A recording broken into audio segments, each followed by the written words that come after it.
O presidente Luiz Inácio Lula da Silva participa hoje da cúpula da Comunidade de Estados Latino-Americanos e Caribenhos, que acontece em Buenos Aires, na Argentina. Essa é a primeira viagem internacional do presidente e sobre esse assunto a gente conversa agora com o doutor em Relações Internacionais, Igor Lucena.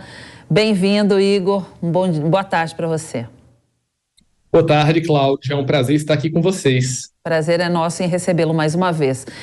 A primeira pergunta seria sobre a CELAC, sobre essas relações, né, entre os dois países. Há 30 anos, a criação do Mercosul deu fim às tensões históricas, né, entre Brasil e Argentina. No último governo, essa parceria praticamente não existiu. O que a gente pode esperar dessa relação nesse novo governo que começa agora? Cláudia, de fato, o novo governo acerta quando tenta retomar as atitudes e as negociações, não só da Argentina, mas também dos outros membros do Mercosul.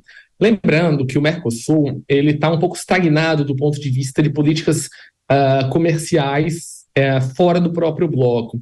Internamente, existe um movimento que funciona, não da sua melhor maneira, mas, de fato, o nosso comércio interno é positivo, tendo em vista que a Argentina é o terceiro maior parceiro comercial do Brasil, né, atrás da China e dos Estados Unidos. Agora, blocos comerciais existem para negociarem com outros blocos e outras nações, né? Então, um dos pontos principais que o presidente Lula, inclusive, esteve reunido com membros da União Europeia é um avanço do acordo Mercosul-União Europeia, que foi fechado inicialmente pelo presidente Temer, avançou muito pouco no governo Bolsonaro, principalmente por questões políticas envolvendo o governo brasileiro e o governo da França.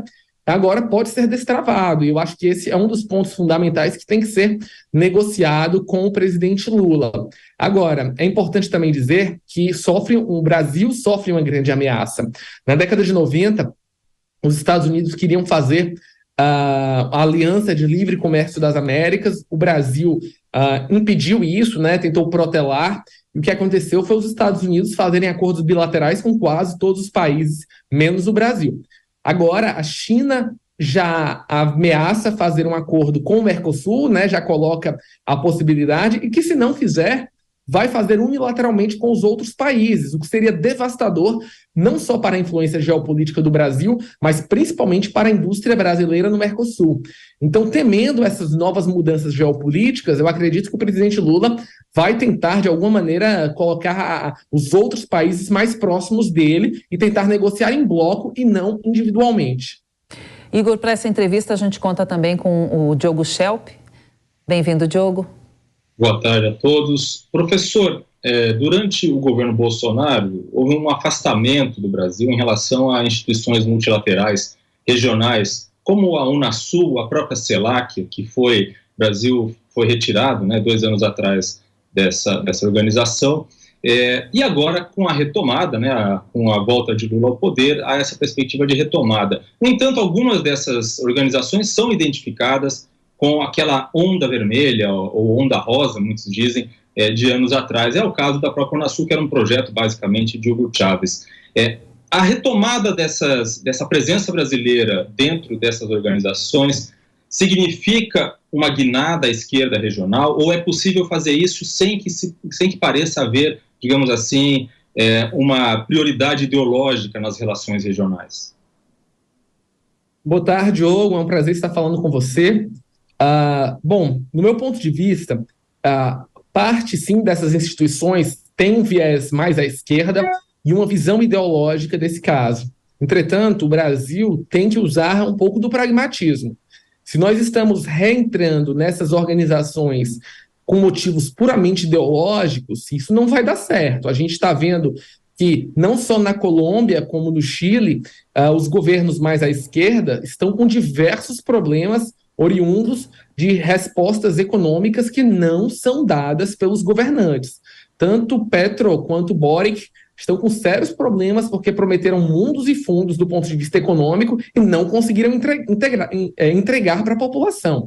Agora, se o Brasil usar um pouco da parte pragmática e entrar de volta nessas instituições, apesar de ter um viés de esquerda, que isso não pode ser retirado, né? A gente está num governo de esquerda no Brasil, Mas utilizar esse viés com o objetivo de expandir o poder brasileiro geoeconômico, utilizar essas instituições como plataforma de exportação de suas empresas e, principalmente, focá-las em acordos comerciais, seja com a China, com os Estados Unidos, aí sim nós vamos ter resultados efetivos para o Brasil. Meu ponto de vista é muito claro em relação a isso. Independente das instituições multilaterais terem papéis à esquerda ou à direita na sua formação básica, a população dos países latino-americanos não está muito ligada nisso, está olhando se os seus governantes vão entregar os benefícios econômicos e sociais prometidos nas últimas eleições.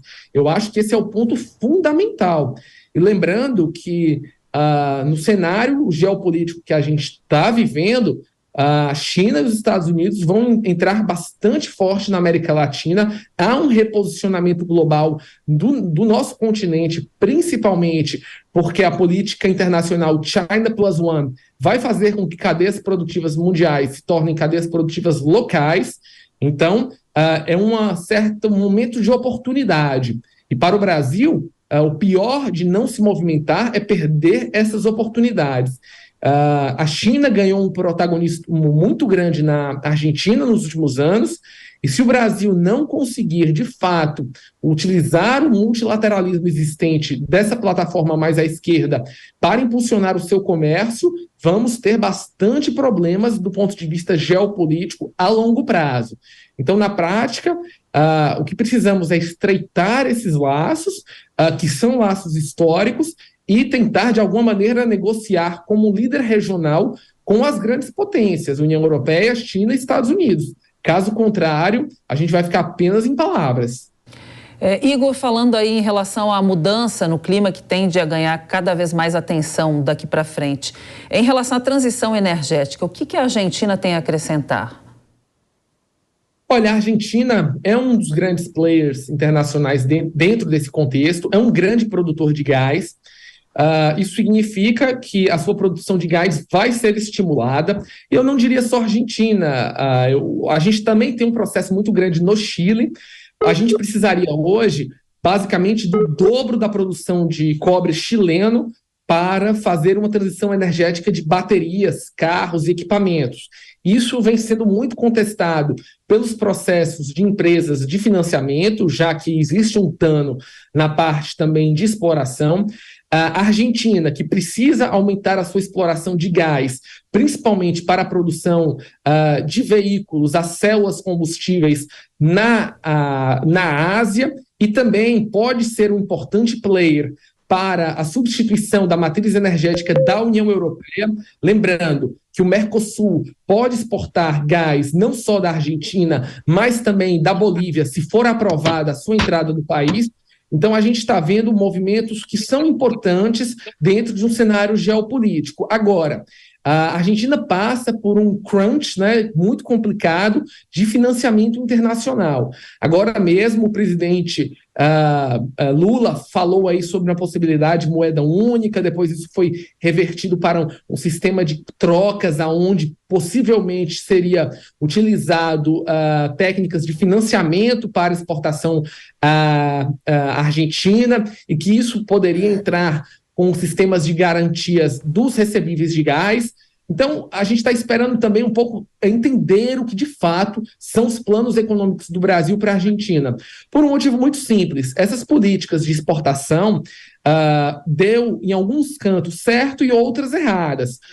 Em Angola, nós fizemos uma política certa e recebemos com recebíveis de petróleo, já que o país é um grande exportador, mas isso deu muito errado em Cuba, onde a gente recebeu um grande calote. Então, para que a gente tenha qualquer tipo de transição energética, estímulo na economia argentina, que, claro, vai ser necessário para o Brasil manter a sua influência e geopolítica regional, a gente também precisa ter compromissos claros de que o Brasil não vai levar nenhum tipo de calote do governo argentino. Então, é uma negociação um pouco complexa, porém necessária para a liderança do Brasil da região. Diogo, sua pergunta? Professor, existe aí a perspectiva de um encontro de Lula com Nicolás Maduro. O que o senhor espera da futura relação do Brasil com a Venezuela considerando tudo o que aconteceu nos últimos anos? Diogo, eu imaginava que a pressão russa seria tão forte no cenário internacional que até mesmo os americanos iriam suavizar as relações com a Venezuela. Isso não aconteceu. Os europeus conseguiram rapidamente mudar grande parte da sua matriz. O preço do barril do petróleo caiu muito e isso tirou qualquer leverage que os venezuelanos tinham de normalizar a sua situação no cenário internacional. Não vejo que o presidente Lula deva fazer grandes concessões. Acredito que ele deve, sim, tentar retomar a participação da Venezuela no Mercosul, mas não sei se isso vai ser aceito, principalmente por Lacalle-Pou, no Uruguai. Acho que o presidente mais à direita do bloco deve continuar mantendo o veto da Venezuela. As relações do Brasil com a Venezuela devem passar por uma normalização. Agora, isso não vai mudar muito a capacidade venezuelana de negociação. Lembrando que as sanções internacionais dos americanos com a Venezuela estão extremamente fortes, inclusive ocorreu o fato de que empresas brasileiras não queriam abastecer qualquer avião que viesse da Venezuela com Nicolás Maduro, com a possibilidade de sofrerem sanções. Então, por mais que o governo brasileiro procure normalizar as relações com os venezuelanos no ponto de vista bilateral, isso ainda vai ser um pouco difícil, não só no âmbito do Mercosul, mas principalmente em empresas brasileiras fazerem negócios com o país. Lembrando que tem um lado positivo. A Venezuela passou recentemente por uma dolarização, ou seja, o governo, na prática, já usa o dólar, isso está fazendo criar um mercado incipiente dentro daquele país. Então, o Brasil tende a receber dólares se começar algum tipo de relação comercial com o país em setores mais sensíveis, né? Exportação de alimentos, remédios, mas, claro, com necessidade de garantias muito mais extensivas. Entretanto, as sanções americanas ainda serão bastante fortes. Então, eu acho que, na prática, vai ter algum tipo de tentativa de normalização, mas deve ser muito gradual por causa do cenário internacional. Igor, o que o Brasil hoje importa e o que exporta para a Argentina? Como que é essa relação comercial e o que pode melhorar a partir de agora? Olha, existem setores fundamentais no governo brasileiro que fazem lobby por uma maior aproximação com a Argentina. Linha branca é fundamental para o governo brasileiro. A linha branca a gente está falando de geladeira, máquinas de lavar, micro-ondas e equipamentos, principalmente das casas da população. Tem uma penetração muito grande na Argentina, é um ponto fundamental e que nós queremos que isso aumente, né?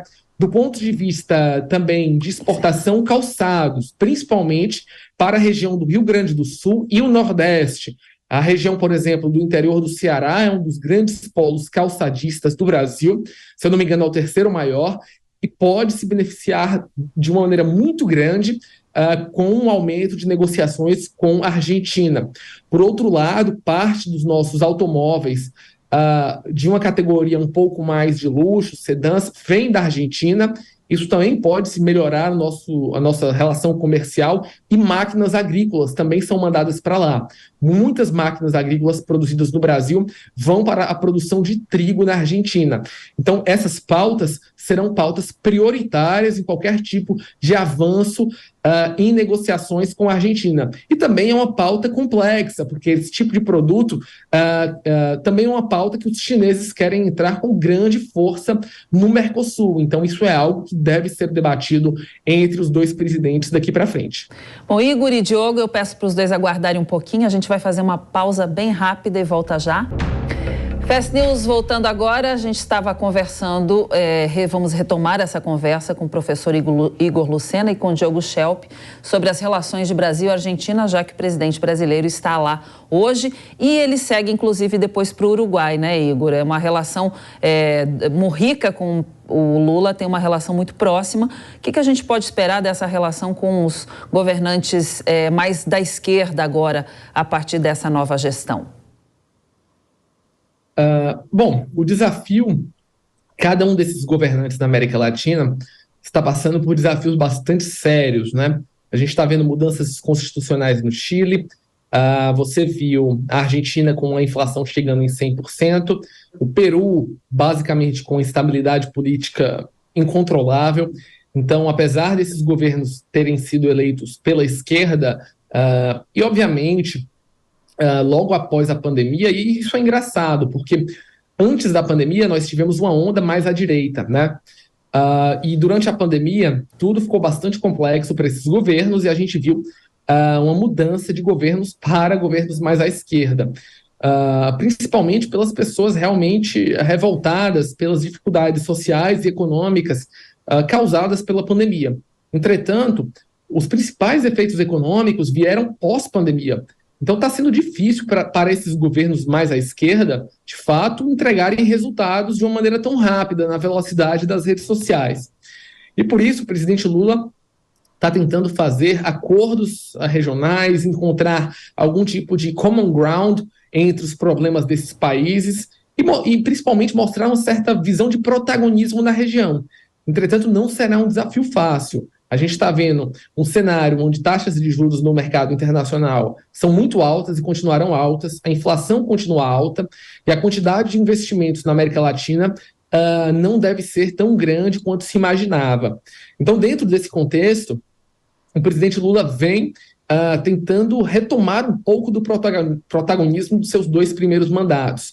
Agora, do ponto de vista econômico, talvez o Brasil, quando a gente fala em integração regional, tem uma economia muito mais próxima do México, do ponto de vista de relações com outros países, tamanho da economia, dinamismo econômico.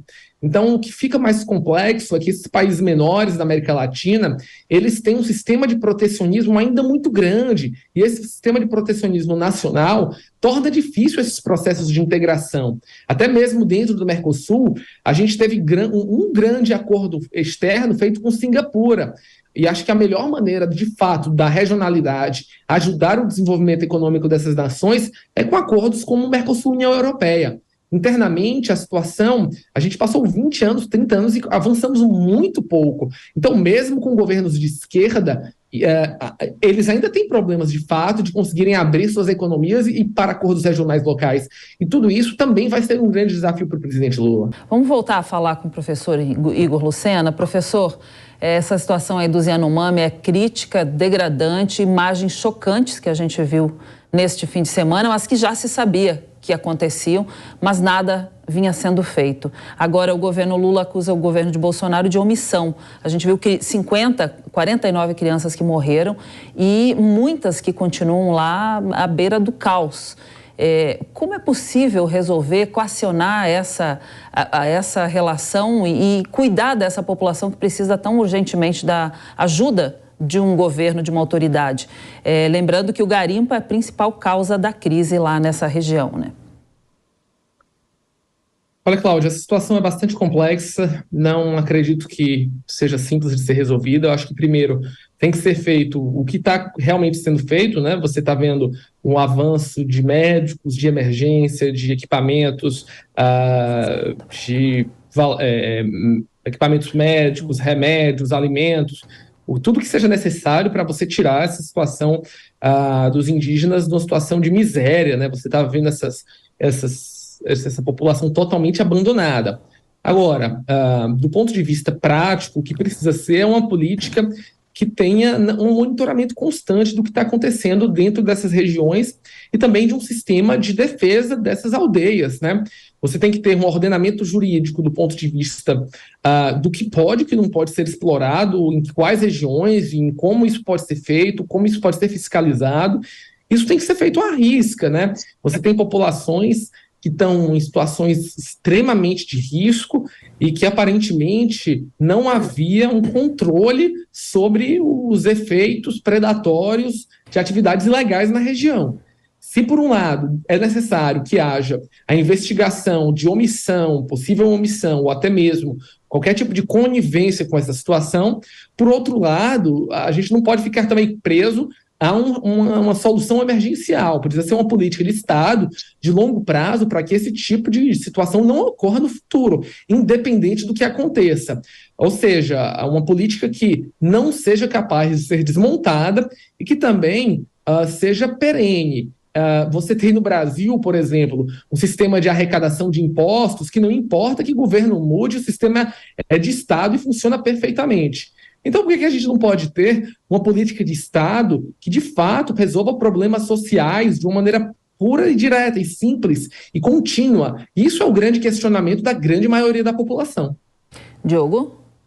Professor, relacionando esse caso às relações internacionais, a gente sabe que, além de ser uma crise humanitária, que a gente está vendo com o povo Yanomami, há também uma conexão com a questão ambiental, a questão do meio ambiente, da proteção do meio ambiente. Para o Brasil querer ter novamente uma inserção internacional relevante, como esse governo quer, qual é a necessidade, então, de atacar, né, esses problemas também de maneira eficiente? Olha, Diogo, o que a gente precisa na prática é que as políticas que eram executadas, por exemplo, pelo Fundo Amazônia, antes dele ter sido retirado os recursos, né, e políticas que existiam, pelo menos até o final do governo Temer, sejam realocadas novamente. Mas não só isso. A gente precisa demonstrar que os dados que o governo publica são críveis.